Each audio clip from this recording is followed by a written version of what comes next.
How do you deal with a disrespectful family member? Being treated badly by someone is painful enough, but when you're hurt by a family member, it can be especially hard to overcome. Whether the person did one really unforgivable thing or you're ready to walk away from a pattern of abusive behavior, sometimes cutting ties with your family member is the best thing you can do for your mental health. It's not always easy, but by setting clear boundaries and turning to the people who love you, you can begin to move on. Deciding how much space you need. Examine the big picture of your relationship with your family member. This person may be nice once in a while, and they might genuinely love you. They might even be a really good person in other areas of their life. However, this doesn't mean that the relationship is healthy for you. Don't rationalize the person's behavior. It doesn't matter why they did what they did, or whether they're sorry. If it's a pattern of an ongoing unhealthy relationship and you feel you'd be better off without that person in your life, you have to make the choice that's right for you. Consider other family who might be affected. Part of the reason that family relationships are so complicated is because of the number of people involved. When you're deciding whether to cut a person out of your life, you have to take the rest of the family into account, since it may affect your relationships with them as well. However, sometimes this is unavoidable. Take a step back from a one-way relationship.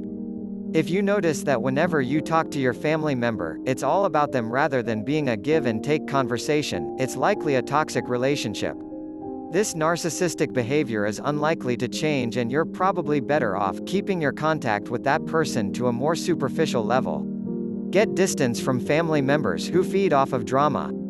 If there's someone in your family who's always at the center of conflict or who loves spilling other people's secrets, it can be hard to have a healthy relationship with them. You don't necessarily have to completely cut off your drama-loving kin, but you're probably better off if you keep them at arm's length. Avoid people who always make you feel stressed or unhappy. Whether it's an aunt who always criticizes your weight or your sister who always jokes about how she's so much more successful than you have every right to avoid being around anyone who makes you feel bad. If you find that you get stressed out just thinking about being in the same room as a person, avoid situations where you know you'll see them. Walk away from any relationship that is abusive. Any relationship can become abusive, whether it's a parent, grandparent, sibling, or even a distant relative. In addition, abuse can come in a number of different forms, ranging from being constantly put down or yelled at to being hit, kicked, or sexually abused. If you feel like you're being abused, you should get away from that person as soon as you possibly can. Creating distance. Take a time out if you don't want to permanently end the relationship. Sometimes, you just need a little time away from a person before you can forgive them for something hurtful they did. This is especially true if you're normally very close with the person and they did something that was thoughtless. You might even be able to do this without having to confront the person directly. Meet on neutral ground if you can't avoid seeing the person.